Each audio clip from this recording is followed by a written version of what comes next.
2023လောက်ကကြော်ညာခဲ့တဲ့ဒီ3000ခွဲနဲ့စလို့ရတဲ့စီးပွားရေးက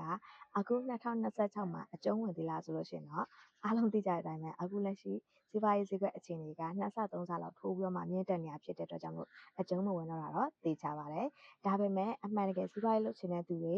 ကိုယ်ပိုင်စီးပွားရေးကိုစတင်ချင်တဲ့သူတွေအတွက်အရင်ဒီအနေစောနေစပြီးမှလုပ်လို့ရမယ်စီးပွားရေးတစ်ခုကိုဇာတ်စီစဉ်ပေးထားတယ်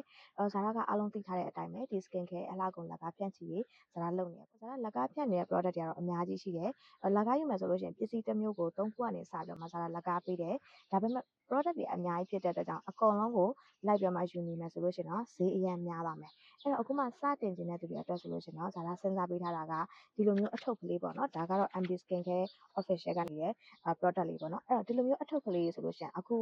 social media မှာလည်းအရန်ကမှ viral ဖြစ်နေတယ်အရန်လည်းအယောင်တက်နေတဲ့ပစ္စည်းလေးဖြစ်တဲ့ကြောင့်ဒီအထုပ်ကလေး10ထုပ်ကနေစပြီးမှဇာတ်လက်ကပေးမယ်ဒီအထုပ်ကလေး10ထုပ်ဆိုလို့ရှိရင်တသိန်းကျော်လေးကနေစမယ်ပေါ့နော်တသိန်း2000လောက်တော့ဖြစ်မယ်နဲ့တူတယ်တသိန်းကျော်နေစပြီးတော့မှဇာတ်လက်ကပေးတယ်ပြန်ရောင်းရင်တစ်ထုပ်ကို1400လက်လီစေးပြန်ရောင်းမယ်ဆိုလို့ရှိရင်ကိုတော့ကအနည်းဆုံးဒလီကပါညာဖဲ့ပြီးဆိုလို့ရှိရင်1000အနည်းဆုံး1000ခွဲအထက်တော့ကျန်တယ်ကွာ